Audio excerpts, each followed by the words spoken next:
നിങ്ങളുടെ favourite shows ഇനി ഒരിക്കലും മിസ്സാവില്ല. ഇപ്പോൾ C5-ലൂടെ കാണും നിങ്ങളുടെ ഫേവറേറ്റ് ഷോസ് തികച്ചും സൗജന്യമായി. ചില നേരത്ത് എന്നോട് ചിലർ ചെയ്ത തെറ്റുകളൊക്കെ ഞാൻ അറിയാതെ അവരോട് ചോദിച്ചു പോയിട്ടുണ്ട്. സത്യത്തെ ചോദിക്കാൻ പാടില്ലായിരുന്നു. ദൈവേ, ഈ നാവ് തന്നതാ കുഴപ്പം. ആരും ഇല്ലാണ്ടാക്കിയപ്പോ ഈ നാവും കൂടി അങ്ങ് ഇല്ലാണ്ടാക്കിയാ മതിയായിരുന്നു. അല്ലെങ്കിൽ എന്തിനാ അങ്ങനെ ആക്കുന്നേ? കൊന്നാ പോരായിരുന്നോ? ജനിപ്പിച്ചു വിടും ആരുടെങ്കിലൊക്കെ ബാധ്യതയാവാൻ. അച്ഛനോട് ഞാൻ എന്താ പറയണ്ടേ? ഞാൻ വന്ന് നിന്നോളാം അമ്മ. അച്ഛൻ ഇനി മാനം കടണ്ട. ഞാനിപ്പോ എന്താ തുറന്നു പറഞ്ഞെന്ന് വെച്ചാ, നാളെ ഒരു സമയത്ത് നിങ്ങൾ ഇതേക്കുറിച്ച് അറിയും. അപ്പോഴുള്ള ചോദ്യങ്ങൾ ഒഴിവാക്കാനാണ്. ഈശ്വരൻ എന്റെ കയ്യിൽ ഏൽപ്പിച്ച കുഞ്ഞാണ്. എന്റെ മകളെന്നല്ലാതെ മറ്റൊരു വാക്ക് ഞാൻ പറഞ്ഞിട്ടുമില്ല, ചിന്തിച്ചിട്ടുമില്ല. ഇതൊക്കെ വലിയ കാര്യങ്ങളല്ലേ തിരുമേനി? ദൈവം ചുമതലപ്പെടുത്തിയത് നമ്മൾ ചെയ്യുന്നു, അത്രയുണ്ട്. എനിവേ, താങ്കളുടെ മനസ്സിനെ അംഗീകരിക്കാതെ പറ്റില്ല. എത്രയോ പേർ സ്വന്തം മക്കളെ തന്നെ വേണ്ട വിധം നോക്കാത്തവരുണ്ട്. ആ നിലയ്ക്ക് ഇതൊരു വലിയ കാര്യമല്ലേ? ഞങ്ങളെ സംബന്ധിച്ചിടത്തോളം പെൺകുട്ടി നല്ലവളായിരിക്കണമെന്ന് മാത്രമേ ഉള്ളൂ.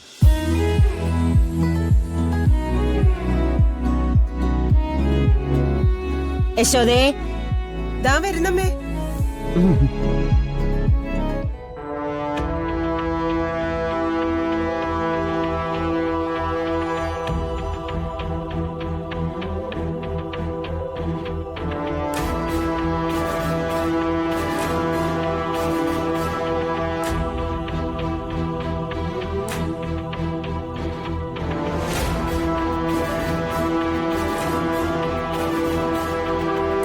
കൊടുക്കുമോളെ.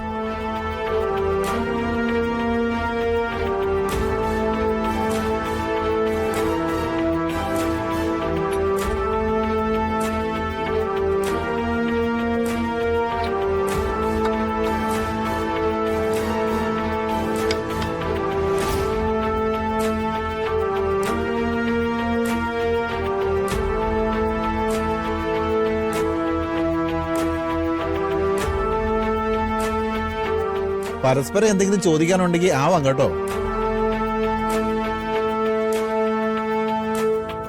എന്താ പേര്? രാധിക. നന്നായി പാടുമെന്ന് അച്ഛൻ തിരുമേനി പറഞ്ഞു. നല്ലതാ. ജീവിതത്തിൽ ഒരു നേരം പോക്കൊക്കെ വേണ്ടേ?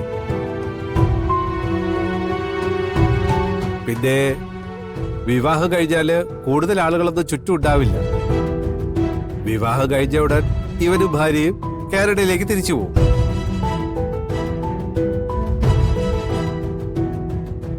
എന്താ പറഞ്ഞത്?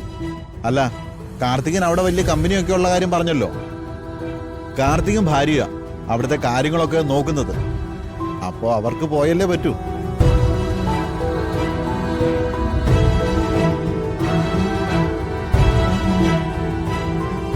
ആർക്കു വേണ്ടിയാ കല്യാണം ആലോചിക്കുന്നേ?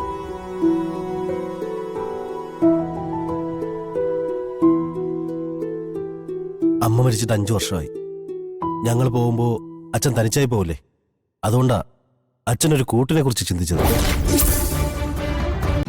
ഡൗൺലോഡ് ചെയ്യൂ C5 ആപ്പ്. കാണൂ എല്ലാ എപ്പിസോഡുകളും സൗജന്യമായി.